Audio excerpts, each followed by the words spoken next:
हर कहानी सिर्फ शब्द नहीं होती, कुछ कहानियां आपको बदल देती हैं।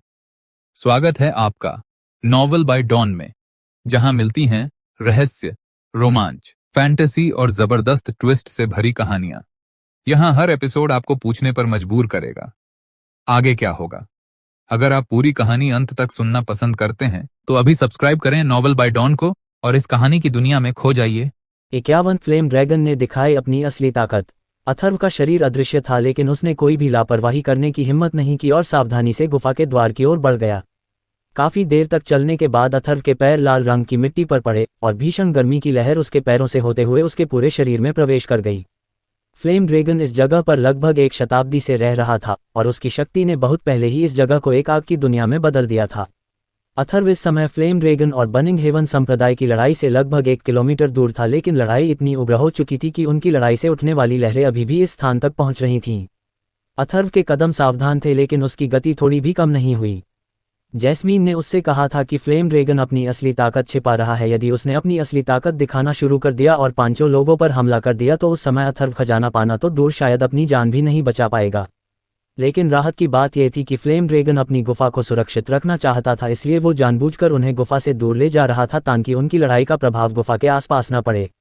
अथर्व ने गुफा के पास पहुंचने के बाद अपना दिमाग मजबूत किया और अत्यंत तेज गति से गुफा के द्वार की दौड़। जैसे ही वो द्वार के पास पहुंचने ही वाला था कि अचानक आसमान में आग की एक विशाल लहर उठी और उसने कुछ किलोमीटर तक के एरिया को ढक लिया। आग की लहर का एक अंश सीधे अथर्व के शरीर पर आकर गिरा, जिससे उसके कपड़ों में आग लग गई और स्टार कंसीलिंग पिल का असर भी तुरंत समाप्त हो गया। हालांकि अथर्व ने तेजी से प्रतिक्रिया की और एक झटके में अपनी बाईं ओर उछल गया और एक विशाल चट्टान के पीछे चला गया। जब उसने अपने कपड़ों की आग को बुझाया तो उसकी भौहें तुरंत सिकुड़ गईं, क्योंकि अब उसका शरीर पूरी तरह से दिखने लगा था। अगर इस स्थिति में वह चट्टान के पीछे से बाहर निकलता है तो आसानी से खोजा जा सकता था। वह इस बार लगभग मृत्यु के दायरे में कदम रख चुका था। बूम! फ्लेम ड्रैगन से आया एक ड्रैगन फायर का गोला आसमान से आकर अथर्व से कुछ दूरी पर गिरा और आसपास के क्षेत्र में तुरंत ड्रैगन के आकार की ज्वाला फूट पड़ी, जिसकी लपटें काफी ऊंचाई तक उठने लगी और भयानक तापमान के कारण आसपास की सारी चट्टानें पिघल गईं। जैसे ही आग की लपटें फूटी, चट्टान के पीछे छिपे अथर्व की आंखें तुरंत चंडी हो गईं और मौका पाकर वो चट्टान के पीछे से किसी धनुष से निकले तीर की तरह अत्यंत तीव्र गति से गुफा के द्वार की ओर दौड़ा। आसमान में उठी विशाल लहर के कारण वो उन लोगों की दृष्टि से बचने में कामयाब रहा। इसके अलावा तीव्र लड़ाई के बीच उन्होंने लापरवाह होकर गुफा की ओर ध्यान नहीं दिया। अथर्व ने अपनी आंखों के कोने से आसमान में फैलती लहर को देखा और अपनी सारी गहन शक्ति को पैरों में इकट्ठा करके गुफा के प्रवेश द्वार की ओर झपटा और गुफा के अंदर प्रवेश कर गया। गुफा के अंदर प्रवेश करने के बाद अथर्व ने जोर से सांस ली। उसका पूरा शरीर पसीने से लथपथ था और उसका पूरा चेहरा लाल पड़ गया था। उफ! आखिरकार मैं गुफा के अंदर आ ही गया। अथर्व ने अपनी छाती थपथपाई और मन ही मन बुदबुदाया। उसके मन में अभी थोड़ा डर बना हुआ था। कुछ देर तक अपने मन को शांत करने के बाद वह धीमे कदमों के साथ गुफा के भीतरी हिस्से की ओर चल पड़ा। फ्लेम ड्रैगन का शरीर बहुत बड़ा था, इसलिए स्वाभाविक रूप से गुफा का आकार भी विशाल था, इसलिए अथर्व सावधानी से और धीमे धीमे कदमों के साथ आगे चलता गया। अंदर का तापमान बाहर की तुलना में और भी ज्यादा था। अथर्व जैसे जैसे आगे बढ़ रहा था वैसे वैसे उसके शरीर से पसीना पानी की तरह टपक रहा था, जो अत्यधिक तापमान के कारण जमीन से गिरने के पहले ही हवा में ही सफेद धुंध में बदल जाता था। इस गुफा की वास्तविक गहराई अज्ञात थी, इसलिए अथर्व जैसे जैसे गहराई में जाता गया, गुफा के अंदर की रोशनी भी कम होती गई। लगभग 100 कदम चलने के बाद अथर्व के सामने एक लाल रंग का क्षेत्र दिखाई दिया। उस लाल रंग के क्षेत्र को देखकर अथर्व के कदम कुछ पल के लिए रुके और फिर वो तेजी से उस क्षेत्र की दौड़ पड़ा। जिस चीज से वो लाल चमक निकल रही थी उसे देखकर अथर्व की आंखों में अचानक ही एक तेज रोशनी चमक उठी और वो जोर से चिल्लाया, फायर स्पिरिट ग्रास! एक परिपक्व फायर स्पिरिट ग्रास लगभग 7 इंच की होती थी, जिसकी जड़ें बहुत ही उथली होती थी। आमतौर पर इसमें 9 पत्तियां होती थी और यह केवल अंधेरी और ऐसी जगह पर उगती थी जहां पर आग की शक्ति बहुत ज्यादा होती थी। फायर स्पिरिट ग्रास की वृद्धि बहुत ही धीमी गति से होती थी और उसे पूरी तरह से पकने में लगभग 10 साल का समय लगता था। फायर स्पिरिट का उपयोग फायर स्पिरिट पिल बनाने में किया जाता था, जिसे खाकर कोई व्यक्ति एक निश्चित समय के लिए अग्नि तत्वों का विरोध कर सकता था। ये किसी भी व्यक्ति की गहन ऊर्जा को अस्थायी रूप से अग्नि विशेषता में बदल देती थी, और खासकर वे लोग जो अग्नि विशेषता वाली गहन कलाओं का अभ्यास करते थे उनके लिए इस घास से सबसे ज्यादा लाभ होता था। बहुत मुश्किल से मिलने वाली और अत्यंत कीमती फायर स्पिरिट घास इस जगह पर उग रही थी और उसकी कम से कम 200 से 300 प्रजातियां यहां पर मौजूद थीं। इसके अलावा लगभग 40% फायर स्पिरिट घास के पौधे पूरी तरह से पक चुके थे और पीछे के पौधों की केवल जड़ें दिखाई दे रही थी, जिससे ये स्पष्ट था कि फायर स्पिरिट घास के ये पौधे फ्लेम ड्रैगन का भोजन था। यहाँ पर उपस्थित फायर स्पिरिट ग्रास की प्रत्येक किस्म को बाहर बहुत ही अच्छी कीमत पर बेचा जा सकता था। अथर्व ने जल्द ही आकाश विषमोती के प्रभाव में उस घास को काटना शुरू कर दिया और कुछ ही देर में परिपक्व फायर स्पिरिट ग्रास की 50 से भी अधिक प्रजातियां आकाश विषमोती के अंदर इकट्ठी हो गईं। अथर्व ने एक भी ऐसे पौधे को नहीं छुआ जो अभी पूरी तरह से परिपक्व नहीं हुआ था। उसने आपस में अपनी हथेलियां रगड़ी और उसके दिल की गहराई से एक चीख निकली, अब मैं अमीर बन गया हूं। यदि किसी भी माध्यम से इस फायर स्पिरिट ग्रास को बर्निक हेवन संप्रदाय को बेचा जाता तो उसके पास इतने पैसे हो जाते कि उसे खर्च करते समय किसी भी बात की चिंता करने की आवश्यकता नहीं होती। अथर्व ने अपने द्वारा एकत्र की गई घास में से एक पौधा निकाला और इसे परिष्कृत करने के लिए आकाश विषमोती का उपयोग किया। आकाश विषमोती के आगोश में वो पौधा तुरंत ही सिकुड़ने लगा और अंत में उसके हाथ में एक रूबी जैसी चीज बच गई जिसे अथर्व ने सीधे अपने मुंह में फेंक दिया।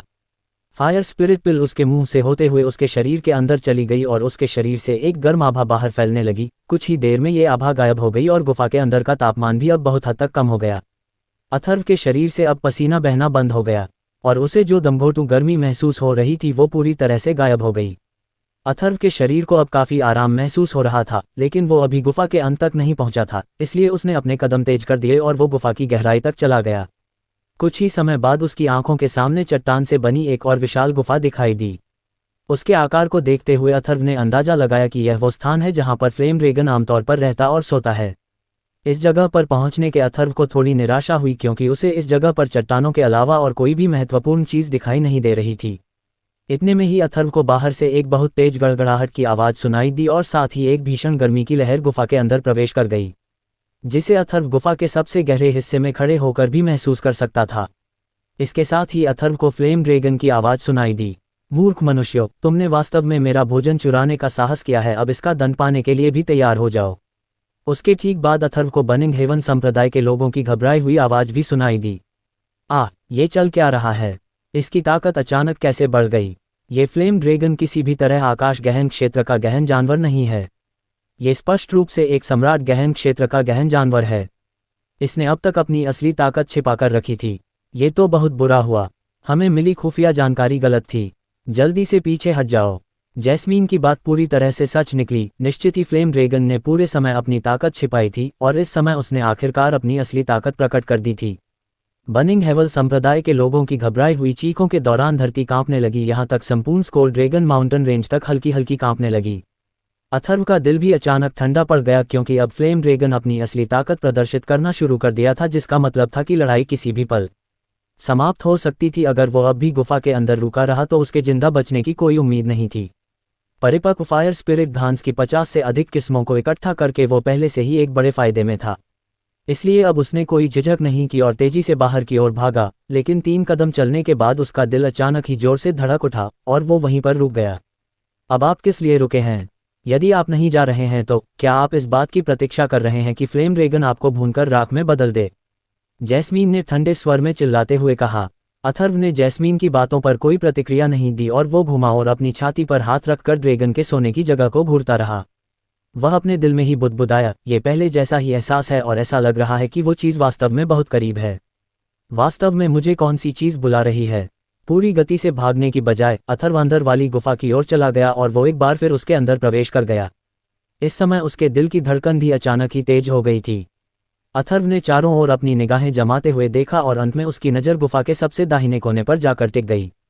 यहाँ की सभी चट्टानें अनगिनत वर्षों से मौजूद थीं और बहुत ही कठोर और पुरानी थीं, लेकिन फिर भी वहाँ पर एक ऐसी चट्टान थी जिस पर वास्तव में धूल का एक भी कण मौजूद नहीं था और उसे देखकर ऐसा लग रहा था जैसे कि उसे बार बार अपनी जगह से हटाया जाता हो। अथर्व तेजी के साथ आगे बढ़ा और पूरी ताकत के साथ उस चट्टान को हटाने की कोशिश की। चट्टान के हटे ही अथर्व को लाल रोशनी से चमकता हुआ एक बहुत ही छोटा और गोलाकार मनका दिखाई दिया। इसमें एक साधारण माणिक की चमकीली पारदर्शिता थी, लेकिन इससे निकलने वाली चमक एक सामान्य माणिक की तुलना में बहुत अधिक जीवंत थी। जैसे ही उसने इस लाल रंग के गोल मनके को देखा, उसके दिल में बिना किसी कारण के एक तीव्र लालसा पैदा हो गई। इस लालसा के आवेग के कारण उसने जल्दी से अपना हाथ बढ़ाया और उसे पकड़ लिया।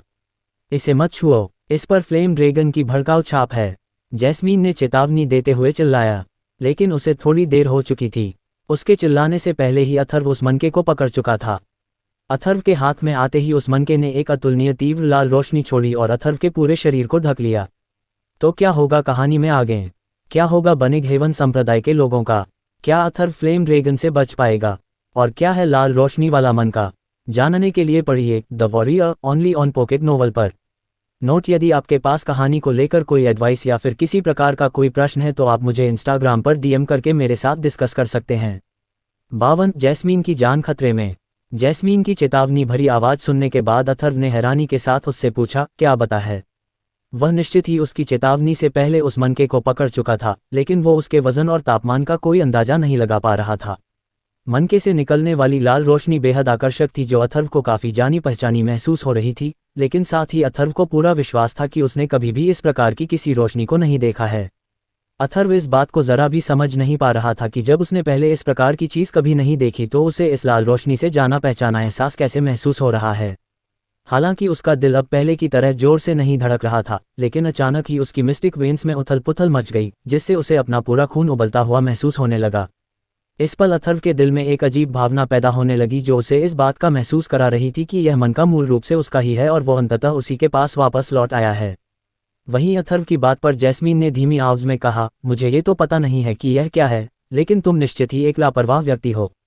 आकाश विश्वमोती के अंदर इस समय जैस्मीन के चेहरे की अभिव्यक्ति गंभीर हो गई थी। अथर्व को कई बार रोकने के बाद भी वो उसे बार बार जोखिम उठाने से नहीं रोक पाई थी। वो तो जैस्मीन का जीवन अथर्व के साथ जुड़ा हुआ था, इसलिए जैस्मीन अभी भी शांत थी, वरना उसका मन तो इस लापरवाह और निडर आदमी को जोर से थप्पड़ मारने को कर रहा था। जैसे ही जैस्मीन ने बोलना समाप्त किया, गुफा के बाहर से अचानक दुनिया को हिला देने वाली ड्रैगन की दहाड़ सुनाई दी। नीच इंसान, तुमने पहले मेरा खाना चुराया और अब इस राजा के खजाने की लालसा भी कर रहे हो। तुम सब वाकई घिनौने बदमाश हो और तुमने जो अपराध किया है इसके लिए तुम्हें कभी क्षमा नहीं किया जाएगा।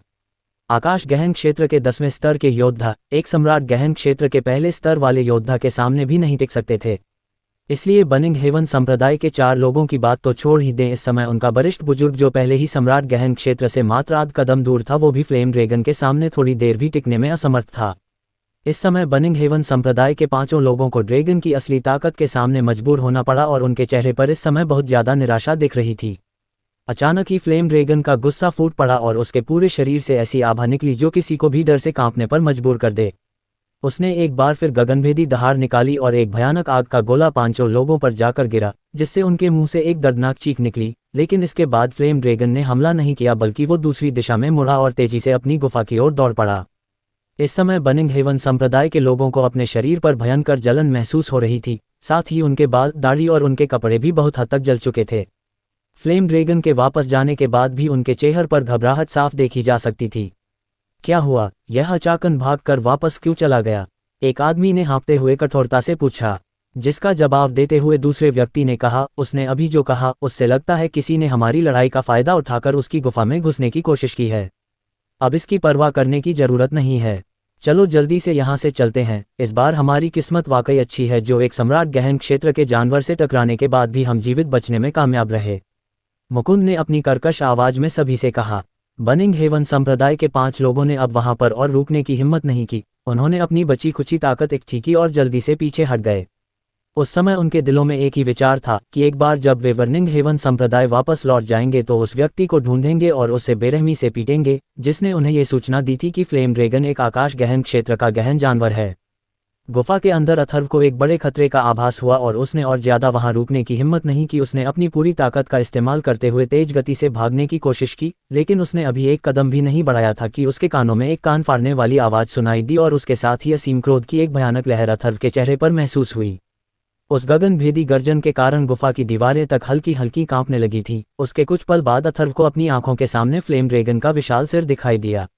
अथर्व की आभा इतनी कमजोर थी कि उसकी ताकत को जानकर फ्लेम ड्रैगन भी एक पल के लिए स्तब्ध रह गया। लेकिन जब उसने अथर्व के हाथ में लाल मनके को देखा तो उसकी बड़ी बड़ी आंखों से क्रोध की ज्वाला फूट पड़ी और उसने गुस्से में दहाड़ते हुए कहा, मूर्ख मानव, तुमने वास्तव में इस राजा के खजाने को चुराने की कोशिश की है। अब इस राजा के क्रोध को झेलने के लिए भी तैयार हो जाओ। अथर्व का दिल बुरे तरीके से कांप उठा। उसने तुरंत अपने मन को शांत किया और बचने के तरीके के बारे में सोचने लगा। अथर्व इस समय आज्ञाकारी ढंग से वह मन का लौटाने को तैयार था, लेकिन फ्लेम ड्रैगन ने उसे बोलने तक का मौका नहीं दिया और अथर्व को उसकी ही जगह पर जमा दिया। वो अपने शरीर को 1 इंच भी हिला नहीं पा रहा था और अब किसी भी पल उसका शरीर राख में बदल सकता था। अगर तुम मरना नहीं चाहते तो इस राजकुमारी के नाम पर रुक जाओ। जैसे ही फ्लेम ड्रैगन अथर्व पर जानलेवा प्रहार करने वाला था, उतने में ही उसे एक आकर्षक और बर्फ जैसी ठंडी आवाज सुनाई दी। उसी समय एक भयानक आभा ने पूरी गुफा को घेर लिया।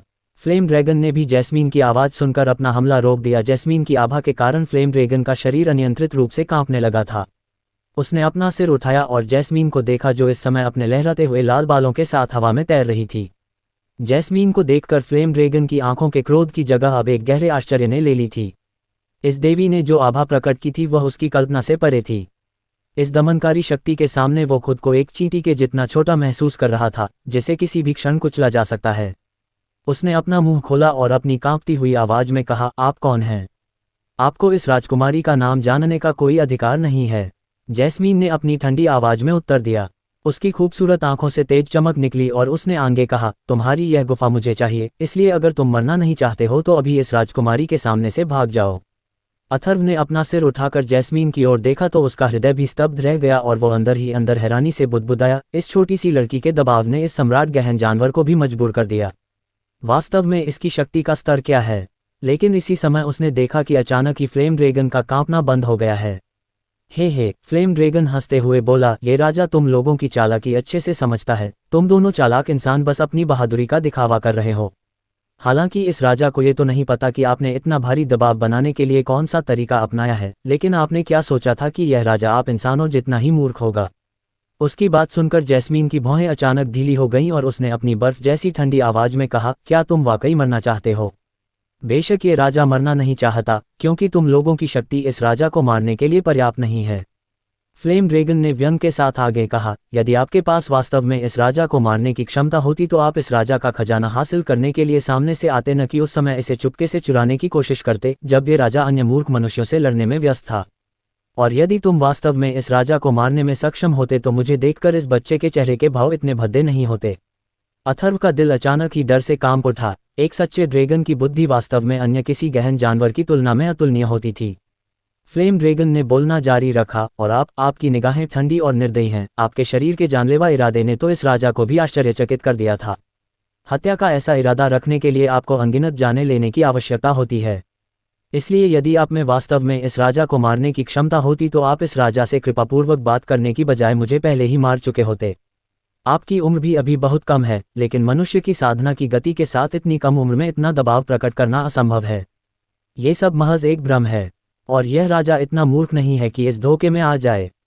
आप लोगों ने इस राजा के खजाने को पाने की लालसा की है और इस राजा के साथ छल करने का प्रयास किया है। इसके लिए तुम्हें ये राजा कैसे क्षमा कर सकता है? इसलिए अब राख में बदलने के लिए तैयार हो जाओ। इसी के साथ फ्लेम ड्रैगन ने अपन मुंह खोला और अचानक ही अथर्व की ओर एक धधकती हुई आग का गोला दाग दिया। जैसे ही वो आग को गोला अथर्व से टकराने वाला था कि इतने में ही एक बड़ी ताकत ने अथर्व को दूर धकेल दिया और उसकी जगह पर अब जैस्मीन का शरीर दिखाई देने लगा।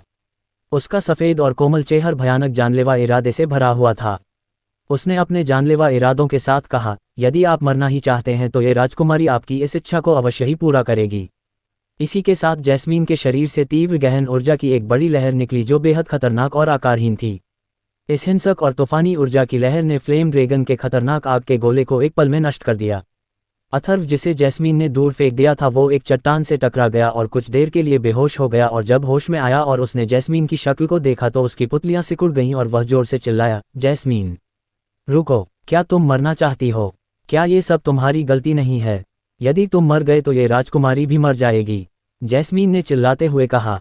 जैस्मीन की भयानक आभा और अंतहीन जानलेवा इरादे ने पहले ही फ्लेम ड्रैगन को अपनी जगह पर जमा दिया था और उसकी दो बड़ी बड़ी आंखें डर और अविश्वास से भर गई थीं।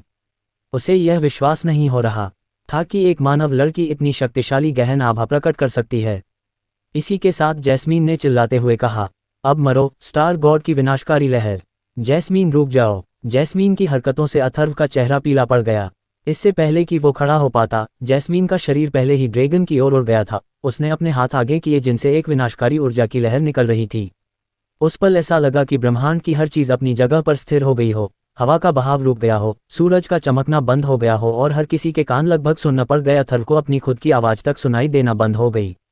इतने में ही जैस्मीन का गहन ऊर्जा से भरा हाथ सीधा फ्लेम ड्रैगन से टकराया और उसका पूरा शरीर अकड़ गया।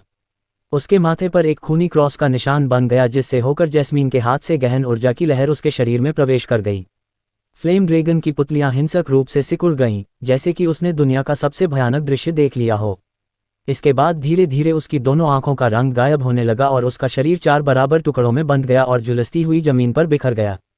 महान और शक्तिशाली फ्लेम ड्रैगन जैस्मीन के हाथों मारा गया। जब बनिंग हेवन संप्रदाय के वरिष्ठ बुजुर्ग मुकुंद ने बनिंग हेवन ब्लेड का उपयोग किया था तो वो ड्रैगन के कठोर शरीर पर मात्र एक हल्की सी खरोंच दे पाया था, लेकिन जैस्मीन ने बिना किसी हथियार के फ्लेम ड्रैगन के शरीर के टुकड़े करने के लिए केवल अपने चिकने और सफ़ेद हाथों का उपयोग किया था। फ्लेम ड्रैगन के शरीर के 4 टुकड़े देखकर अथर्व अवाक रह गया। फिर जैसे ही उसकी नज़र जैस्मीन की ओर पड़ी तो उसका दिल अचानक ही कांप उठा और जोर से जैस्मीन चिल्लाने के बाद वह हताश होकर उसकी ओर भागा। इस समय जैस्मीन पहले से ही जमीन पर लेटी हुई थी, उसका चेहरा पूरी तरह से सफ़ेद पड़ चुका था। हालांकि उसने केवल कुछ ही सेकंड के लिए बड़ी मात्रा में अपनी गहन शक्ति छोड़ी थी, लेकिन उसके शरीर में मौजूद घातक जहर ने इसका पूरा फायदा उठाया और उसकी आत्मा में घुस गया था। आकाश विषमोती के अंदर चल रही घातक जहर की शुद्धि और दमन एक पल में नष्ट हो गया था। जैस्मीन के पास पहुंचने के बाद वह तुरंत नीचे बैठ गया। उसने अपना बायां हाथ उठाया और उसके कंधे पर रखा और अपनी पूरी शक्ति से आकाश विषमोती की शुद्धि करने वाली क्षमता का प्रयोग किया। लेकिन जैस्मीन की आत्मा में मौजूद घातक जहर बेहद भयानक था और आकाश विषमोती की शुद्धिकरण की गति के साथ इसके हिंसक तांडव को दबाना अभी भी असंभव था। उसका शरीर धीरे धीरे बर्फ की तरह ठंडा होता गया और धीरे धीरे और पारदर्शी हो गया। शायद इस बार मैं सच में मर जाऊंगी। जैस्मीन के मुंह से हल्की सी कराह निकली। उसकी आवाज़ हवा की तरह हल्की थी और इस समय उसकी सामान्य रूप से ठंडी और गर्वित आंखें केवल हृदयविदारक नीरसता और परेशानी से भरी हुई थीं। तो क्या होगा कहानी में आगे? क्या है आखिर वो लाल मन का? क्या जैस्मीन इस बार बच पाएगी या फिर जैस्मीन और अथर्व का साथ यहीं तक का था? 53 पछतावा। जैस्मीन जैस्मीन जैस्मीन का नाम पुकारते समय अथर्व का दिल जोरों से बैठ गया था। इस बार ईश्वरनाशी जहर का पलटवार 4 महीने की तुलना में 10 गुना ज्यादा ताकतवर था। आखिरकार उसने पिछली बार 2 आत्मागहन क्षेत्र के योद्धाओं को मारा था, लेकिन उसने इस बार अपनी शक्ति का उपयोग सम्राट गहन क्षेत्र के एक सच्चे ड्रैगन को मारने के लिए किया था। जैस्मीन को इस फ्लेम ड्रैगन को मारने का नतीजा तो पता नहीं था, लेकिन उसे हमला करना पड़ा क्योंकि अगर वो ऐसा नहीं करती तो निश्चित ही अथर्व मर जाता और अगर अथर्व मर गया तो वो उसके साथ ही मर जाएगी। अथर्व को इस समय अपने दिल में पश्चाताप के कारण अत्यंत चुभने वाला दर्द महसूस हो रहा था। फ्लेम ड्रैगन की गुफा में घुसने से पहले जैस्मीन ने उसे लगातार 3 बार रोका था और उसे चेतावनी दी थी कि ये एक सच्चे ड्रैगन का खजाना है, इसे प्राप्त करना इतना आसान नहीं है। फिर वो बिना किसी हिचकिचाहट के आगे बढ़ता रहा। सचमुच उसके अंदर साहस और निर्भीकता थी, लेकिन इस बार शायद वो अनजाने में बहुत बड़ी भूल कर चुका था।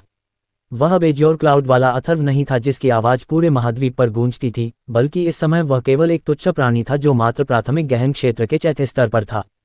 फिर भी उसने एक अत्यंत भयानक सम्राट गहन क्षेत्र के जानवर की मांद में घुसने की हिम्मत की, जहां थोड़ी सी लापरवाही होने पर भी वो अपनी जान गंवा सकता था और अपने साथ उसने जैस्मीन को खींच लिया था। और उसकी लापरवाही का अंत में जो परिणाम निकला वो अब उसके सामने था। मुझे माफ़ कर जैस्मीन, मुझे माफ़ कर दो, मुझे तुम्हारी बात सुननी चाहिए थी और मुझे इतना लापरवाह नहीं होना चाहिए था। जैसे ही उसके हाथों ने जैस्मीन के शरीर में बदलावों को महसूस किया, उसके दिल की धड़कन और तेज हो गई। उसने कई बार जैस्मीन से माफ़ी मांगी, लेकिन इस समय उसकी माफ़ी और उसके पछतावे को कोई असर नहीं हुआ और वो जैस्मीन की वर्तमान स्थिति में थोड़ा सा भी सुधार लाने में कामयाब नहीं हुआ। जैस्मीन के होठ थोड़े से हिले, लेकिन उसने जो आवाज़ निकली वो बहुत ही कमज़ोर थी और अथर्व के कानों तक पहुंचने में असमर्थ रही। उसका शरीर और भी अधिक ठंडा हो गया था और पहले से ही एक अर्धपारदर्शी अवस्था में बदल गया था। जैस्मीन के पास केवल एक अर्ध शरीर था जो अथर्व की जीवन शक्ति पर आधारित था। यदि जैस्मीन ने यह अर्ध शरीर भी खो दिया तो ईश्वरनाशी जहर पूरी तरह से उसकी आत्मा में फैल जाएगा और उसकी आत्मा कुछ ही पल में बिखर जाएगी। जैस्मीन जैस्मीन अथर्व ने अपनी दांत कसकर भींच लिए। उसके बाएं हाथ से लगातार आकाशविश मोती की शुद्धिकरण शक्ति उत्सर्जित हो रही थी और उसने अपने दाहिने हाथ से जैस्मीन के शरीर को जबरदस्ती हिलाया। आखिरकार उसने देखा कि उसके सफ़ेद पड़ चुके होंठ हल्के से खुल रहे थे और फिर बंद हो रहे थे। अथर्व एक पल के लिए ठिठक गया और फिर जल्दी से अपने कान उसके होंठों के पास रख दिए। मैं अभी मरना नहीं चाहती, अभी भी मेरा बदला पूरा नहीं हुआ है, मुझे अभी अपनी माँ और भाई की मौत का बदला लेना है, मैं अभी मरना नहीं चाहती। जैस्मीन की आवाज़ बहुत ही ज़्यादा कमज़ोर थी और इतने करीब से भी स्पष्ट सुनना लगभग असंभव था, लेकिन इस कमज़ोर आवाज़ को सुनकर अथर्व के दिल में एक हिंसक लहर दौड़ गई। 4 महीने पहले जब उसने जैस्मीन को देखा था तो उसे पहले ही उससे एक तरह की अपनेपन की भावना महसूस हुई थी जो उसकी एजियोर क्लाउड महाद्वीप के जीवन से काफ़ी मिलती जुलती थी। जैस्मीन निसंदेह बेहद खूबसूरत और युवा थी और वो खुद को राजकुमारी भी कहती थी, इस कारण उसे हजारों लोगों का प्यार मिलना चाहिए था। फिर भी उसकी आंखें हमेशा शीतलता और उदासीनता से भरी रहती थीं। लोगों को मारते समय उसके कोमल चेहरे पर डर और दया का जरा भी संकेत नहीं रहता था, बल्कि उसके चेहरे पर भयानक क्रूरता रहती थी। इस बार अथर्व को आखिरकार समझ आ गया था कि उसके बारे में ऐसा क्या था जो उसके पिछले जीवन से मिलता जुलता था। ये नफरत थी। एजोर क्लाउड महाद्वीप पर अथर्व जब 17 वर्ष का था तब वह अपने आचार्य के संरक्षण में रहता था जिन्हें मौत के घाट उतार दिया गया था, जिससे अथर्व के दिल के अंदर केवल अथाह नफरत ही बची थी। उन दिनों उसकी आंखों में जो उदासीनता और निर्ममता के भाव रहते थे वो उस जैस्मीन से बेहद मिलते जुलते थे जिस जैस्मीन को वो अभी देख रहा था। हालांकि उस समय वह 17 वर्ष का था और उसे कम से कम आधा वयस्क तो माना ही जा सकता था, लेकिन जैस्मीन तो अभी केवल 13 साल की थी। वह कल्पना भी नहीं कर सकता था कि उसके अंदर किस प्रकार की नफरत थी जिसने इतनी प्यारी लड़की को एक उदासीन और क्रूर शैतान में बदल दिया था। अथर्व ने उसके कमजोर शब्दों में एक बात और नोटिस की। जैस्मीन हमेशा खुद को इस राजकुमारी कहकर संबोधित करती थी, लेकिन उसने इस बार खुद के लिए मैं शब्द का प्रयोग किया था। इस बात से अथर्व का हृदय और भी जटिल हो गया, क्योंकि इस समय जैस्मीन ने लगभग अपनी सारी चेतना खो दी थी और इसलिए उसने जो शब्द कहे थे वो उसकी आत्मा से निकले थे। इसका मतलब वो शुरुआत से खुद को ये राजकुमारी कह के संबोधित नहीं करती थी, बल्कि यह कुछ ऐसे शब्द थे जिनका उपयोग करके वो लगातार खुद को कुछ याद दिलाती रहती थी। जैसे ही अथर्व को इस बात का एहसास हुआ कि उन दोनों का जीवन लगभग एक जैसा ही था, तो उसके अंदर पश्चाताप और अपराधबोध की भावना और तेजी से बढ़ गई। उसने जैस्मीन के शरीर को और जोर से हिलाना शुरू कर दिया और जोर से चिल्लाया, जैस्मीन उठो, आप इस तरह अपने होश नहीं खो सकती। आपको याद है कि हमारे बीच एक सौदा हुआ था, आपने मुझे मिस्टिक वेन्स का नया सेट तो दे दिया है, लेकिन मैंने अभी भी अपना वादा पूरा नहीं किया है। आप इस तरह मेरा वादा पूरा होने से पहले नहीं जा सकती। इसके अलावा आप मेरी गुरु भी हैं, लेकिन आपने मुझे कुछ भी नहीं सिखाया है। आप इस तरह अपने शिष्य को बीच में छोड़कर नहीं जा सकती। जागो जैस्मीन, कृपया जागो। लेकिन अथर्व की किसी भी बात का प्रभाव उस पर नहीं पड़ा और जैस्मीन ने अब कोई भी जवाब नहीं दिया। उसके खूबसूरत चेहरे का रंग और भी फीका पड़ गया था। अथर्व का दिल पूरी तरह ठंडक से भर गया और उसने कसकर अपने दांत भींच लिए और एक जोर का मुक्का अपने माथे पर दे मारा, लेकिन इससे भी उसे अपने दिल के अंदर जरा सी भी राहत महसूस नहीं हुई और उसके दिल के अंदर एक तीव्र भावना प्रकट हुई जो उससे कह रही थी कि ये सब तुम्हारी ही गलती ही, तुमने जैस्मीन की बात क्यों नहीं मानी। तुम्हारी जिंदगी सिर्फ तुम्हारी नहीं थी बल्कि जैस्मीन की भी जिंदगी थी। ये तुम ही हो जिसने उसकी हत्या की है। अथर्व ने अपने दांत भींचते हुए खुद को कई बार कोसा और कई बार अपने मुंह से अपने माथे पर वार किया, जिससे उसके माथे से खून तक निकलने लगा। उसके माथे से बहती हुई खून की बूंदें जमीन पर टपकने लगी, जिन्हें देखकर अथर्व अचानक ही ठिठक गया, जैसे कि उसे कुछ याद आ गया हो। खून, मेरा खून, उसने अपने आप से ही कहा। जैस्मीन ने अपने जीवन को मेरे जीवन से जोड़ने के लिए मेरा खून चूसा था और उसका अर्ध शरीर भी मेरी जीवन शक्ति और मेरे खून से पैदा हुआ है और मेरा खून पहले से ही आकाश विष मोती से जुड़ा है, इसलिए मेरे खून के कारण ही उसका शरीर में जहर का प्रतिरोध करने का गुण आया था। आशा की इस किरण को देखते हुए उसने बिना एक सेकंड की देर किए अपनी उंगली पर एक गहरा घाव कर दिया, जिससे तुरंत उससे खून बहने लगा। उसके बाद अथर्व ने जैस्मीन के होंठों को सावधानी से खोला और अपने खून को बूंद बूंद करके उसके होंठों के बीच भेजना शुरू कर दिया। और उसने जैस्मीन से कहा, जैस्मीन मैं तुम्हें मरने नहीं, मैं निश्चित ही तुम्हें मरने नहीं दूंगा। ताज़ा खून तेजी से बहकर जैस्मीन के खुले होठों में गिर रहा था, लेकिन उसके तुरंत बाद वो उसके मुंह के कोने से बाहर बहने लगा। जैस्मीन पूरी तरह से बेहोश थी, इसलिए वो उसके खून को निगलने में असमर्थ थी। अथर्व ने अपनी भौहें कस लीं और थोड़ी झिझक के बाद उसने अपना बायां हाथ उठाया और उंगली के घाव से बहने वाले खून को अपने मुंह में भर लिया और धीरे से जैस्मीन के होंठ खोले और मन ही मन कहा, तुम मुझे इसके लिए जो सजा देना चाहो दे सकती हो, लेकिन तुम्हें बचाने का मेरे पास यही एक तरीका है। इसके बाद अथर्व ने अपना सिर नीचे किया और धीरे से अपने होठों से जैस्मीन के होठों को ढक लिया और ध्यान से अपने मुंह से खून की बूंदें जैस्मीन के मुंह के अंदर बहने दी और सावधानी पूर्वक सांस लेते हुए अपना खून उसके मुंह के अंदर फूंक दिया, जिससे वह खून उसके मुंह से होते हुए उसके शरीर के अंदर प्रवेश कर गया। एक बार सारा खून जैस्मीन के अंदर जाने के बाद उसने 2 बार अपना खून अपने मुंह में भरा और फिर उसे उसके शरीर के अंदर भेजा। इसे कुछ बार दोहराने के बाद उसके घाव से खून बहने की गति धीमी हो गई। अथर्व ने तुरंत अपना बायां हाथ बढ़ाया और पहले के घाव के ठीक बगल में एक और घाव काट दिया और ताज़ा खून एक बार फिर एक तेज धार के साथ बहने लगा। जैस्मीन के मुंह के अंदर लगातार खून भरता जा रहा था और अथर्व के हाथ पर अब 5 घाव दिखने लगे थे। उसके शरीर से बड़ी मात्रा में खून बाहर निकल चुका था, जिससे उसे लगभग चक्कर आने लगे। लेकिन इस समय उसने महसूस किया कि जैस्मीन का शरीर अब धीरे धीरे ठीक हो रहा है और ईश्वरनाशी जहर का प्रभाव भी ढलते सूरज की किरणों की तरह गायब होने लगा था, जिससे अथर्व के दिल में एक सुखद आश्चर्य की लहर दौड़ गई। उसने जरा सी भी हिचकिचाहट के बिना अपने हाथ पर 6वां घाव भी खोल दिया। उसकी पूरी बांह पहले से ही सुन्न पड़ चुकी थी, लेकिन उसके दिल के अंदर एक खुशी की लहर थी। उसका खून वास्तव में जैस्मीन को बचाने में सक्षम था, इसलिए उसने इसमें कंजूसी करने की कोशिश नहीं की। यदि कोई मनुष्य अपने शरीर से बहुत ज़्यादा मात्रा में रक्त खो देता है तो इससे उसके शरीर को बहुत बड़ा झटका लग सकता था या फिर शायद यह उसकी मृत्यु का कारण तक बन सकता है। अथर्व के पास अत्यधिक उच्च चिकित्सा ज्ञान था, इसलिए वो इस बात को अच्छी तरह से समझता था, लेकिन उसने अपना खून बहाने में थोड़ी सी भी झिझक नहीं दिखाई दी थी और एक के बाद एक घाव अपने हाथ पर देता गया। जब वह अंततः बहुत कमजोरी महसूस करने लगा तो वह पीछे की चट्टान पर लेटते हुए बेहोश हो गया। उसकी धुंधली चेतना के बीच अचानक एक लड़की की छवि प्रकट हो गई जिसे वो हमेशा से भूलने की कोशिश करता था। एजोर क्लाउड महाद्वीप पर नफरत में जीने के 7 वर्षों के दौरान उसने अधिक शक्ति प्राप्त करने के लिए हर दिन कठिन प्रशिक्षण लिया था। उसने अनगिनत बार मौत का सामना किया था और हर बार वो लड़की उसके घावों का इलाज करती थी, उसके लिए स्वादिष्ट भोजन बनाती थी, उसके बिगड़े कपड़ों को ठीक करती थी, उसके लिए बिस्तर बनाती थी और अगले दिन वह चुपचाप उसे जाते हुए देखती थी। उन दिनों वह अथर्व की एकमात्र साथी थी जिसकी बाहों में वो आराम से सो सकता था। हालांकि उस समय अथर्व के दिल में केवल नफरत थी और वो उस लड़की के लिए कुछ भी नहीं कर पाया था। उसने कभी उसके लिए एक आभूषण का टुकड़ा तक नहीं दिया था और कभी उससे कोई वादा नहीं किया, यहाँ तक कि उसने कभी उसे एक मुस्कान तक नहीं दी थी। अथर्व तब तक उसकी बाहों में आराम करता रहा जब तक कि वो हमेशा के लिए इस दुनिया को छोड़कर नहीं चली गई और उसके जाने के बाद उसकी आवाज़ अथर्व के दिल में एक अविस्मरणीय दर्द बनकर रह गई। अथर्व ने उससे एक बार पूछा था कि ये सारी दुनिया मुझसे नफरत करती है और इस नफरत भरी दुनिया में केवल तुम एकमात्र ऐसी इंसान हो जो मुझसे इस तरह प्रेम करती हो, फिर भी मैं तुम्हारे लिए कुछ नहीं करता, तुम्हें कभी इस बात का बुरा नहीं लगता? तब उस लड़की ने जो जवाब दिया था वो अथर्व को अभी भी याद था। उस लड़की ने उस वक्त अथर्व से कहा था, मेरे दिल में भी उतने ही जख्म हैं जितने कि तुम्हारे शरीर पर हैं, लेकिन मुझे एक ऐसी लड़की बनने का थोड़ा सा भी अफसोस नहीं है जो तुम्हारा साथ दे सके। भले ही ये दर्दनाक है लेकिन यह मेरे लिए यह आनंददायक भी है। उसने आगे अथर्व से कहा था, अथर्व अगर किसी दिन मुझे कुछ हो गया और आप इस दुनिया में अकेले हों, यदि ऐसे में आपके साथ रहने के लिए कोई लड़की तैयार हो जाती है तो मैं भगवान से प्रार्थना करती हूँ कि वो एक देवदूत हो जो तुम्हें हर खतरे से बचा सके। उस लड़की की बात को याद करके अथर्व को ऐसा लगा जैसे कि जैस्मीन वही देवदूत थी जिसकी प्रार्थना उस समय उस लड़की ने की थी। तो क्या होगा कहानी में आगे?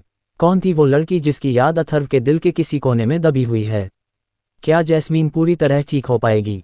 चाओवन ईविल गॉड का अग्नि बीज। अथर्व के बेहोश होने के बाद जैस्मीन का शरीर धीरे धीरे ठीक होने लगा और धीरे से उसने आंखें खोलीं।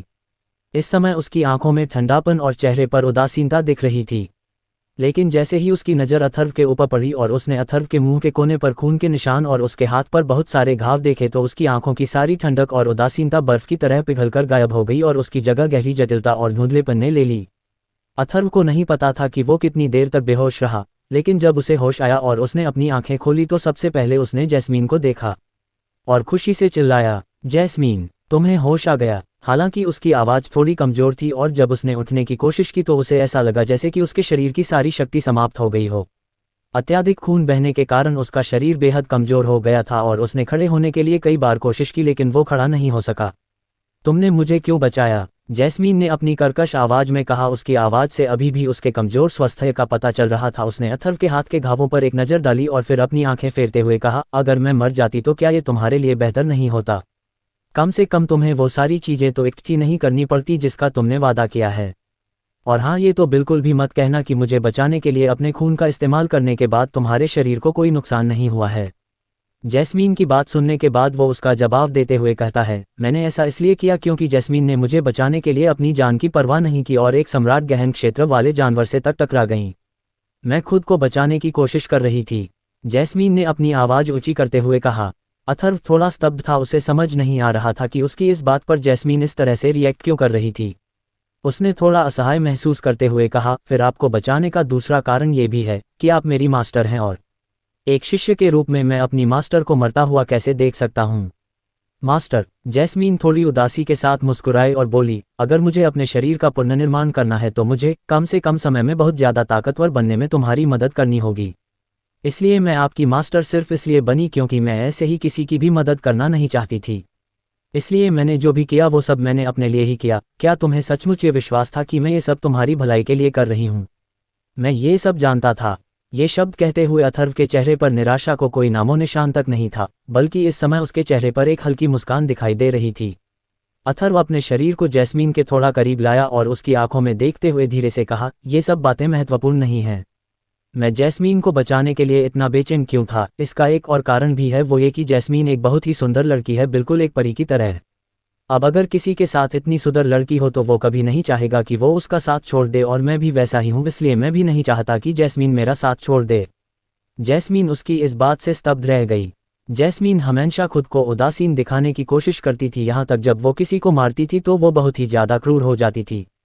ये कैसा कारण है? जैस्मीन ने अपने हल्के से कांपते हुए ओंठों से कहा, क्या तुम्हें पता है कि इस परी जैसी सुंदर दिखने वाली जैस्मीन ने कितने लोगों को मौत के घाट उतारा है? पिछले साल जब मेरा 12वां जन्मदिन था तब मैंने एक दिन में 10 लाख से भी अधिक लोगों को मार डाला था। मेरा पूरा शरीर लोगों के खून से रंगा हुआ है, यहाँ तक लोग मुझे खून से लथपथ जैस्मीन तक कहने लगे थे। जैस्मीन की बात सुनकर अथर्व का दिल उछलकर उसके गले तक आ गया। एक ही दिन में 10 लाख से अधिक लोगों की मौत। अथर्व के चेहरे पर आए सदमे के भावों को देखते हुए जैस्मीन ने अपनी आंखें बंद कर लीं और थोड़ी उदासी के साथ बोली, मेरे जैसे किसी व्यक्ति को एक खूबसूरत लड़की कैसे कहा जा सकता है? मैं जैस्मीन हूँ, खून से लथपथ जैस्मीन। मैं एक भयानक राक्षस हूँ जिसने अनगिनत लोगों का खून बहाया है। अथर्व काफी देर तक जैस्मीन को देखता रहा। अब तक उसकी आंखों में कोई भी सदमा नहीं बचा था और न ही कोई डर, बल्कि अब उसकी आंखों में एक जटिल भावना थी, एक ऐसी जटिल भावना जिसे और कोई नहीं समझ सकता था। उसने बहुत देर तक जैस्मीन को देखा और फिर धीरे से कहा, जैस्मीन, हालांकि मेरे पास ऐसा कोई तरीका तो नहीं है कि मैं उस अनुभव का एहसास कर सकूं जो उस समय तुम्हें इतने सारे लोगों को मारने के बाद हुआ होगा, लेकिन मेरा मानना है कि यह बहुत दर्दनाक होगा। यह एक ऐसा अवर्णनीय दर्द होगा जिसे कोई याद रखना नहीं चाहेगा। इसके बाद संभवतः ऐसी भावनाएं पैदा होगी जो आपको अपराधी महसूस कराएगी और आपको खुद से ही नफरत करने पर मजबूर कर देगी। इसके अलावा आपके ऊपर क्रूर, राक्षस, निर्दयी, हृदयहीन का टैग भी लगा देगी। अथर्व की बात सुनकर जैस्मीन की भौहें चौड़ी हो गईं और वो अचंभित होकर अथर्व को देखने लगी। अथर्व ने आगे उससे कहा, लेकिन मेरा मानना है कि जैस्मीन हमेशा से एक दयालु लड़की रही है। अपने आप को एक भयानक राक्षस में बदलने के लिए आपके पास एक उचित कारण होगा, और वो कारण शायद आपके सबसे करीबी दोस्त हो सकते हैं या फिर आपके परिवार के सदस्य जिनसे आप सबसे ज़्यादा प्यार करते हों। इसलिए इस तरह के लोगों के लिए अगर आप और भी अधिक लोगों को मार डालते हैं तो भी आपको कोई फर्क नहीं पड़ना चाहिए। इसके अलावा सुंदर लड़कियां चाहे कितनी भी बड़ी गलती कर दे उन्हें माफ़ किया जा सकता है। लेकिन फिर भी आपको लगता है कि आपने अनगिनत घृणित पाप किए हैं, तो आप मुझे भी अपने पापों का भागीदार बनने दें। आखिरकार आप मेरी मास्टर हैं और आपके शिष्य के रूप में इस तरह की जिम्मेदारी हमें एक साथ निभानी चाहिए। अथर्व के शब्दों से जैस्मीन पूरी तरह से स्तब्ध हो गई। वो उसे इस तरह घूर कर देखने लगी जैसे कि उसने अपनी आत्मा खो दी हो। उसकी दृष्टि और भी धुंधली हो गई। वह समझ नहीं पा रहा थी कि उसने अथर्व को अपने सबसे क्रूर कृत्य के बारे में बताया था। फिर भी अथर्व के चेहरे पर थोड़ा भी भय और अस्वीकृति नहीं थी, बल्कि इसके बजाय उसने जो शब्द कहे थे वो इतने कोमल थे। जैस्मीन ने कई लोगों को मौत के घाट उतारा था और वो खुद को एक भयावह राक्षस समझने लगी थी और हर कोई उससे डरता था। लेकिन अथर्व ने न सिर्फ उसकी जान बचाई थी, बल्कि उसने जैस्मीन के इस तरह के कृत्य के पीछे के कारण को भी समझा था। जैस्मीन की माँ और भाई की मौत के बाद अथर्व एकमात्र ऐसा व्यक्ति था जिसने उसके साथ इस तरह का व्यवहार किया था। जैस्मीन की आंखें और अधिक धुंधली हो गईं और उसकी धुंधली दृष्टि के बीच अथर्व का चेहरा धीरे धीरे उसके मुस्कुराते भाई के चेहरे में बदल गया और एक ही पल में जैस्मीन की आंखों के कोनों से आंसुओं की धार बह निकली। जैस्मीन, जिसने कभी भी आंसू न बहाने की कसम खाई थी, इस समय वो अनियंत्रित रूप आंसू बहा रही थी। अरे ये क्या जैस्मीन, तो तुम रो भी सकती हो? अथर्व ने मुस्कुराते हुए कहा और अपनी उंगली बढ़ाकर उसके आंसुओं को पोंछ दिया। जैस्मीन ने उसका विरोध नहीं किया, बल्कि वो और भी जोर से रोने लगी। उसने जोर जोर से सिसकते हुए कहा, मैं तुम्हारी मास्टर हूँ। जब तुम मुझे बचाने की कोशिश कर रहे थे तो तुमने मुझे कई बार किस किया और अब तुमने मुझे अपने सामने रुला भी दिया। तुम अपनी मास्टर के साथ ऐसा कैसे कर सकते हो? जिस पर अथर्व ने मुस्कुराते हुए कहा, तो फिर मास्टर जैस्मीन के स्वास्थ्य हो जाने बाद आप मुझे जो सजा देना चाहे वो दे सकती हैं। अथर्व ने जैस्मीन के बारे में जैसा सोचा था वह बिल्कुल वैसा ही था। जैस्मीन का असली स्वभाव वैसा नहीं था जैसा कि वो हमेशा खुद को दिखाने की कोशिश करती थी। चूंकि अथर्व और जैस्मीन को एक जैसे ही अनुभवों से गुजरना पड़ा था, इसलिए वो ये बात अच्छे से समझता था कि उसके दिल के अंदर क्या था, और साथ ही वो ये बात भी समझ गया था कि जैस्मीन के सबसे कमजोर और कोमल हिस्से कौन से थे। रोने के बाद जैस्मीन का मूड धीरे धीरे शांत हो गया, लेकिन उसका शरीर और आत्मा अभी भी बेहद कमजोर थे। लेकिन उसके ऊपर मंडराता मौत का खतरा पूरे तरीके से टल गया था। उसने अपने सारे आंसू पोंछ लिए और फिर से अपना ठंडा और उदासीन चेहरा दिखाने की कोशिश की। हालांकि उसकी आंखें अभी भी दूसरी ओर देख रही थीं। उसने अथर्व से आंखें मिलाने की कोशिश नहीं की और कठोर स्वर में बोली, अभी के लिए कोई खतरा नहीं है, लेकिन 3 महीने तक मैं अपनी थोड़ी सी भी गहन शक्ति का उपयोग नहीं कर पाऊंगी, वरना अगली बार तुम्हारे शरीर का पूरा खून भी मुझे नहीं बचा पाएगा। मैं समझता हूँ, मैं सावधान रहने की पूरी कोशिश करूंगा और दोबारा ऐसी गलती नहीं करूंगा। अथर्व ने खुद को दोषी महसूस करते हुए कहा। जैस्मीन ने उससे आगे कहा, तुम्हें जो लाल रंग का मोती मिला है उसे निगल जाओ। शायद यह वही चीज है जिसके बारे में मैंने तुम्हें पहले बताया था, ईविल गॉड का बीज। अथर्व ने आश्चर्य से उस विचित्र मनके को उठाया जिसके लिए उसने जैस्मीन के जीवन को दांव पर लगा दिया था। उसने जैस्मीन से कहा, आप कह रही हैं कि यह अथर्व ने अपनी बात पूरी भी नहीं कर पाई कि जैस्मीन ने बीच में कहा, मैं केवल अनुमान लगा रही हूँ। शायद यही कारण था कि फ्लेम ड्रैगन यहाँ रहता था।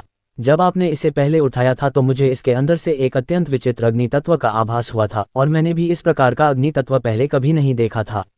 आपने पहले भी कहा था कि आपको ऐसा महसूस हुआ कि जैसे आपको कोई बुला रहा है, और जब आपने इस मनके को पकड़ा तो भी आप इसकी अग्नि विशेषता के कारण जले नहीं।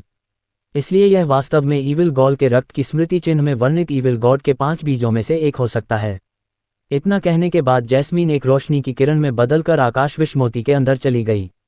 अथर्व का वर्तमान शरीर भी बहुत कमजोर था। बहुत बड़ी मात्रा में रक्त खो जाने के बाद उसकी जीवन शक्ति बहुत कमजोर हो गई थी। उसे ठीक से चल पाने में भी बहुत मुश्किल का सामना करना पड़ रहा था। ऐसे में अगर उसके सामने कोई सामान्य गहन जानवर भी आ गया तो भी उसका और जैस्मीन का मरना तय था।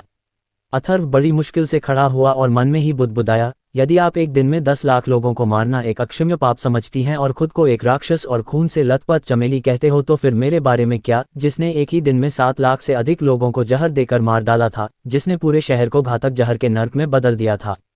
इसलिए अगर आप एक भयानक राक्षस हैं तो मैं भी एक असली राक्षस हूँ। इसके बाद अथर्व ने अपनी आंखें बंद कर लीं और बहुत देर तक चुपचाप खड़ा रहा। फिर उसने अपनी आंखें खोली और अपनी हथेली में लाल रोशनी के साथ चमक रहे मनके को देखा। थोड़ी देर की झिझक के बाद अथर्व ने अपना दिल संभाला और उसे सीधे अपने मुंह में फेंक दिया और गटक लिया। जैसे ही वो मोती उसके शरीर के अंदर गया तो उसकी मिस्टिक वेन्स के अंदर उथल पुथल मच गई। वो मन का लाल रंग की चमक के साथ उसकी मिस्टिक वेन्स से गुजरता गया और उसके बाद ये लाल रंग की चमक एक धधकती ज्वाला में बदल गई और उसके पूरे शरीर पर जल उठी और उसका पूरा शरीर लाल रंग की भड़कीली आग में डूब गया। अपने शरीर पर अचानक ही पैदा हुई इन आग की लपटों को देखकर अथर्व चौंक गया।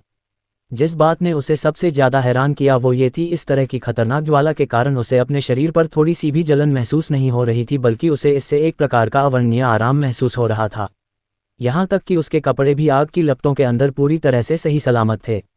तो क्या होने वाला है कहानी में आगे? क्या परिणाम होने वाला है मनके को निगलने का? 55 एक ऐसी शक्ति जो स्वर्ग का विरोध कर सकती है।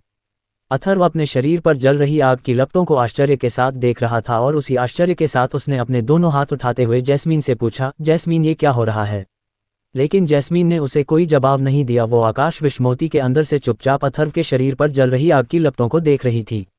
उसे कुछ देर तक देखने के बाद जैस्मीन ने खुद से ही बड़बड़ाते हुए कहा, उसकी मिस्टिक वेन्स का रंग बदल गया है। ऐसा लगता है कि मेरा अनुमान सही था और यह मनका वास्तव में ईविल गॉड के 5 बीजों में से ही एक था, जिसका मतलब है कि ये स्थान वास्तव में ईविल गॉड के 5 गुप्त स्थानों में से एक था। इस लड़के की किस्मत वाकई बहुत अच्छी मानी जा सकती है जो इसे ईविल गॉड की मिस्टिक वेन्स मिलने के कुछ ही समय बाद ईविल का एक बीज भी मिल गया। अथर्व के शरीर पर आग की लपटें और भी तेजी के साथ जल रही थीं और पलक झपकते ही ये लपटें दर्जनों मीटर ऊंचाई तक फैलने लगीं। उन लपटों के प्रभाव में गुफा की दीवारें और आसपास की चट्टानें धीरे धीरे पिघलकर लावा में बदल गई थीं। आग की लपटों का तापमान इतना भयानक था कि कोई उसकी कल्पना भी नहीं कर सकता था, लेकिन शुरुआत से लेकर अब तक अथर्व को इन लपटों से थोड़ा सा भी नुकसान नहीं हुआ था। उसके शरीर को घेरने वाली लपटों के अंदर अथर्व को महसूस हुआ कि उसकी मिस्टिक वेन्स लगातार तीव्र गति से उथल पुथल कर रही हैं। उसने आखिरकार अपने दिल को शांत किया, अपनी मिस्टिक वेन्स की जांच करने के लिए अपनी चेतना को अपने शरीर के अंदर भेजा। अपनी मिस्टिक वेन्स पर एक नज़र डालने के बाद वो आश्चर्य से चिल्ला उठा, क्योंकि उसकी मिस्टिक वेन्स पूरी तरह से लाल रंग में बदल गई थी। यहाँ तक उसके 54 शक्तियों के रास्ते भी गहरे लाल रंग के हो गए थे। अथर्व को समझ ही नहीं आ रहा था कि आखिर ये हो क्या रहा है। इसी बीच अथर्व ने देखा कि उसकी मिस्टिक वेन्स के भीतर बहती गहन ऊर्जा तेजी के साथ सिकुड़ने लगी और अचानक ही कहीं से गहन ऊर्जा की तेज लहरें उसकी मिस्टिक वेन्स के अंदर आने लगीं और तब तक अंदर भरती गईं जब तक कि उसकी मिस्टिक वेन्स पूरी तरह गहन ऊर्जा से लबालब नहीं हो गईं। इसके तुरंत बाद अथर्व को कुछ टूटने की आवाज़ सुनाई दी और एक बार फिर उसकी गहन ऊर्जा सिकुड़ने लगी। उसकी गहन ऊर्जा पहले से कम नहीं हुई बल्कि ये और ज़्यादा गाढ़ी हो गई। ऐसा तभी होता था जब किसी की गहन शक्ति का लेवल बढ़ने वाला होता था। पलक झपकते ही उसकी गहन शक्ति प्राथमिक गहन क्षेत्र के चौथे स्तर से 5वें स्तर पर पहुंच गई। लेकिन ये अभी पूरी तरह से खत्म नहीं हुआ था। उसकी मिस्टिक वेन्स में अभी भी गहन ऊर्जा पागलों की तरह उमड़ रही थी और एक बार फिर उसकी मिस्टिक वेन्स पूरी तरह से भर गईं और अथर्व को एक बार फिर से कुछ टूटने की आवाज़ सुनाई दी। और अगले ही पल अथर्व की गहन शक्ति ने एक और छलांग लगाई और वो 5वें स्तर से 6वें स्तर पर पहुंच गया। ये देखकर अथर्व का मुंह सदमे से खुल गया।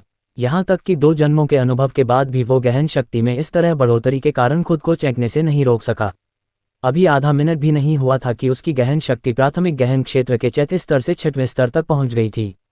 उसने अपने दोनों जीवन में इस तरह की घटना के बारे में सुना तक नहीं था, फिर देखना तो दूर की बात थी।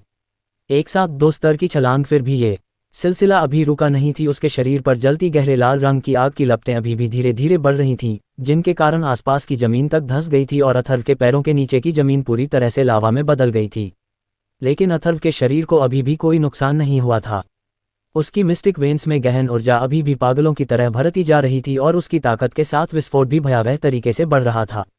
प्राथमिक गहन क्षेत्र का 7वां स्तर, प्राथमिक गहन क्षेत्र का 8वां स्तर, प्राथमिक गहन क्षेत्र का 9वां स्तर, प्राथमिक गहन क्षेत्र का 10वां स्तर। जैस्मीन, ये वास्तव में चल क्या रहा है? अथर्व ने अपनी जीभ की नोक को काटने के बाद पूछा। उसे अभी भी यही लग रहा था जैसे कि वो कोई सपना देख रहा हो। उसके लिए ये कुछ मिनट बिल्कुल किसी सपने के समान थे। उसे इस घटना पर प्रतिक्रिया करने का भी समय नहीं मिला था। जब उसकी गहन शक्ति 2 स्तरों से बढ़ गई थी तो वो हैरान था, लेकिन अब तो ये और भी तेजी से बढ़कर सीधे प्राथमिक गहन क्षेत्र के 10वें स्तर पर पहुंच गई थी। अपनी गहन शक्ति में इस तरह की बढ़त हासिल करना ऐसे व्यक्ति को भी संभव नहीं था जो एक प्रमुख संप्रदाय में पला बड़ा हो और जिसके पास भारी मात्रा में संसाधन और एक उत्कृष्ट गुरु हो। अगर किसी के पास इतनी सब चीजें होती भी हैं तो उसे प्राथमिक गहन क्षेत्र के 4थे स्तर से 10वें स्तर पर पहुंचने में कम से कम 3 साल का समय तो लगेगा ही। यहाँ तक कि आर्या को भी प्राथमिक गहन क्षेत्र के 4थे स्तर से 10वें स्तर तक पहुंचने में 3.5 साल का समय लगा था और उसे तियान सिटी की नंबर 1 प्रतिभा माना जाता था। फिर भी अथर्व को इसमें 5 मिनट भी नहीं लगे थे। इस घटना ने न केवल अथर्व के ज्ञान को तहस नहस कर दिया था, बल्कि आकाश महाद्वीप के बुनियादी नियमों को भी उखाड़ फेंका था। परिणाम स्वरूप अथर्व का दिल भले ही सुखद आश्चर्य से भरा हुआ था, लेकिन उसके चेहरे पर अभी भी भारी मात्रा में हैरानी देखी जा सकती थी। इससे भी अधिक भयावह बात यह थी कि उसकी मिस्टिक वेन्स में गहन ऊर्जा का भरना अभी भी रुका नहीं था, नहीं धीमा हुआ था। उसकी गहन शक्ति जो प्राथमिक गहन क्षेत्र के 10वें स्तर पर पहुंच चुकी थी वो अभी भी तीव्र गति से बढ़ रही थी। इतने में ही जैस्मीन ने आखिरकार अपनी चुप्पी तोड़ी और उसे बताते हुए कहा, मेरा अंदाजा बिल्कुल सही निकला, जो चीज़ तुमने खाई है वो वास्तव में ईविल गॉड के 5 बीजों में से एक था। मैंने इतने लंबे समय तक इस ब्लू विंड एम्पायर में इसकी खोज की, लेकिन मैं इसमें कामयाब नहीं हो पाए और आप जिसके पास केवल न के बराबर ताकत थी इसे ढूंढने में कामयाब रहे। तुम्हारी किस्मत इतनी अच्छी होगी ये मैंने कभी नहीं सोचा था। बोलते समय जैस्मीन का स्वर कुछ नाराजगी और चिड़चिड़ाहट से भरा था। उसकी बात सुनने के बाद अथर्व ने हैरानी के साथ कहा, तो क्या ये ईविल गॉड का बीज गहन शक्ति को भी इस तरह नाटकीय रूप से बढ़ा सकता है? जिस पर जैस्मीन इत्मीनान से बोली, शायद ईविल गॉड के बीज में ईविल गॉड की शक्ति का एक छोटा सा अंश भी मौजूद था। चूंकि अब इसे ईविल गॉड की मिस्टिक वेन्स का उत्तराधिकारी मिल गया है, इसलिए इसने न केवल आपकी मिस्टिक वेन्स को अग्नि विशेषता में बदल दिया है, बल्कि आपको उसी समय ईविल गॉड की आंशिक शक्ति भी प्रदान की है। इसलिए तुम्हें चिंता करने की कोई जरूरत नहीं है। गहन शक्ति की इस बढ़ोतरी के कारण तुम्हारे शरीर पर कोई भी दुष्प्रभाव नहीं पड़ेगा। इतने में ही अथर्व को अपनी मिस्टी वेन्स से किसी अवरोध के टूटने की आवाज सुनाई दी और इसी के साथ काफी देर से जल रही आग की लपटें भी धीरे धीरे बुझ गईं। उस पल अथर्व को महसूस हुआ कि उसकी संपूर्ण मिस्टिक वेन्स में एक अचेतन परिवर्तन आया है। उसकी मिस्टिक वेन्स अधिक लचीली, व्यापक और अत्यधिक गर्म हो गई थीं। उनके अंदर की गहन ऊर्जा भी बहुत ज्यादा केंद्रित और गाढ़ी हो गई थी।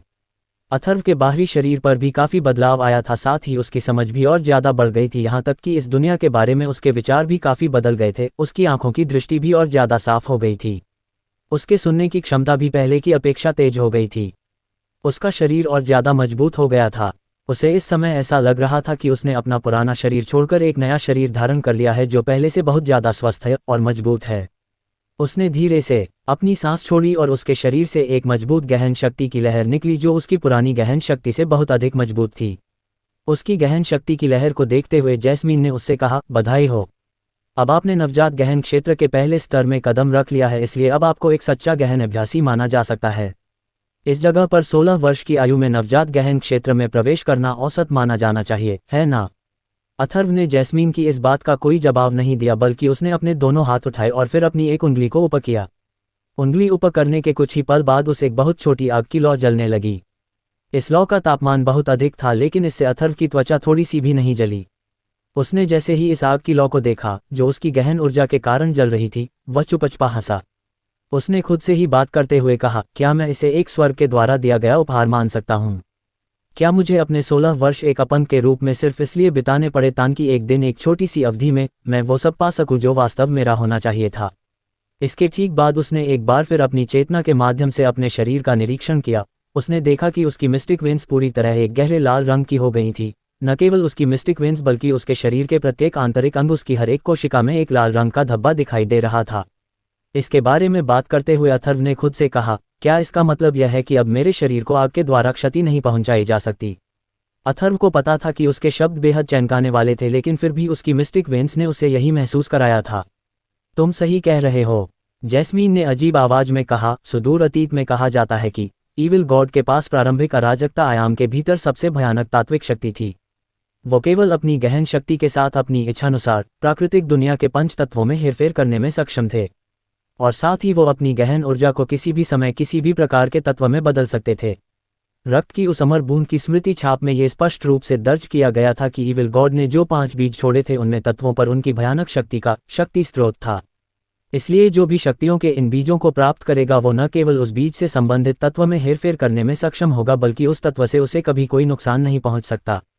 जैस्मीन ने उससे आगे कहा, इस राजकुमारी ने स्मृति छाप में उल्लिखित ईविल गॉड के गुप्त क्षेत्रों को खोजने का प्रयास करने के लिए इस महाद्वीप पर पहुंचने का खतरा भी इसी कारण से उठाया था, क्योंकि एक बार जब कोई ईविल गॉड के 5 बीजों को प्राप्त कर लेगा तो वो न केवल प्रकृति के पंचतत्वों में हेरफेर करने में सक्षम होगा, बल्कि उसे इन पंचतत्वों से किसी भी प्रकार का खतरा नहीं होगा। यह एक ऐसा लालच था जिससे ये राजकुमारी भी बचने में असमर्थ थी, क्योंकि इस वर्तमान में एक सच्चे ईश्वर के पूर्ण पतन के बाद इस प्रकार की क्षमता वास्तव में बहुत भयानक मानी जा सकती है।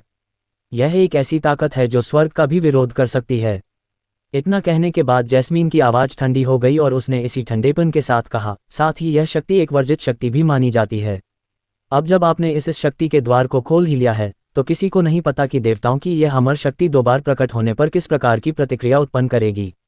शायद आपको स्वर्ग के क्रोध का सामना करना पड़े, या फिर आप पर अनंत आपदा भी आ सकती है, क्योंकि एक बार जब आपके शरीर के रहस्य उजागर हो गए तो इस दुनिया में ऐसे असंख्य लोग होंगे जो इस स्वर्ग विरोधी ताकत को हासिल करने के लिए आपको मारना चाहेंगे। यहाँ तक कि अगर हमारा जीवन आपस में जुड़ा नहीं होता तो ये राजकुमारी भी तुम्हें मारकर तुम्हारी इस ताकत को छीनना चाहती। उद्धरण .अल्पविराम. अरे, मुझे डराने के लिए इतनी दूर मत जाओ, ठीक है? आखिर अभी मैं केवल नवजात गहन क्षेत्र के पहले स्तर पर ही हूँ। ऐसे में स्वर्ग की ताकत की तो बात ही मत करो, अगर कोई ताकतवर गहन जानवर भी यहाँ से गुजरे तो वो भी मुझे नष्ट कर सकता है। अथर्व ने थोड़े डरे हुए भाव के साथ कहा। हालांकि अथर्व ने ये बात थोड़ा डरते हुए कही थी, लेकिन जैस्मीन द्वारा आग पर उसके नियंत्रण और आगर से पूरी तरह से प्रतिरक्षित होने की क्षमता की पुष्टि से उसका आंतरिक हृदय अभी भी शांत नहीं हो पाया था। आग से कभी न डरना, ये वास्तव में वो क्षमता थी जिसके बारे में अफवाह थी कि यह केवल किंवदंतियों के देवताओं के पास ही हो सकती थी। इंसानों के पास तो इस तरह की क्षमता का जिक्र भी नहीं था। यहाँ तक कि शक्तिशाली फ्लेम ड्रैगन जिसे जैस्मीन ने मार दिया था वो भी आग के खिलाफ पूरी तरह से निडर नहीं हो सकता था। भले ही उसकी विशेषता आग भी, लेकिन अगर उसे अपनी तुलना में अधिक शक्तिशाली लौ का सामना करना पड़ता तो वह पूरी तरह से राख में बदल सकता था। अथर्व की बात पर जैस्मीन ने उससे कहा, ये राजकुमारी आपको डराने की कोशिश नहीं कर रही है। मैंने जो भी कहा वो पूरी तरह से सच है, इसलिए आप केवल इस बात से संतुष्ट नहीं हो सकते कि आपकी गहन शक्ति तेजी से बढ़ गई है। आपको अपनी ताकत में शीघ्रता से सुधार करना होगा ताकि आपके पास अपनी सुरक्षा के लिए पर्याप्त शक्ति हो। अब जब आपकी गहन शक्ति नवजात गहन क्षेत्र के दायरे तक पहुंच गई है तो आपको अपनी वर्तमान शक्ति को और अधिक मजबूत करना होगा। इसलिए ये राजकुमारी आपको कुछ गहन कौशल भी सिखाना शुरू कर सकती है जिन्हें सीखने में आप सक्षम हो सकते हैं। लेकिन अभी तुम इस फ्लेम ड्रैगन की लाश को अपने पास संभाल कर रखो, क्योंकि इसका शरीर आपके लिए एक बहुमूल्य खजाना हो सकता है। जैस्मीन की आवाज़ अभी भी बर्फ की तरह ठंडी और उदासीन थी और उसमें किसी भी प्रकार की कोई भावना नहीं थी। लेकिन जब उसकी आवाज़ अथर्व के कानों तक पहुंची तो उसे उसकी आवाज़ में एक अलग एहसास महसूस हुआ जो पहले से पूरी तरह अलग था, क्योंकि उसे जैस्मीन के शब्दों में अब तिरस्कार, अवमानना या कठोरता का कोई निशान महसूस नहीं हुआ, बल्कि उसे उसके शब्दों में थोड़ी सी चिंता का एहसास हुआ। तो क्या होने वाला कहानी में आगे? किस आपदा की बात कर रही है जैस्मीन? और कैसे सामना करेगा अथर्व उस खतरे का? कौन से गहन कौशल सिखाने वाली है जैस्मीन अथर्व को?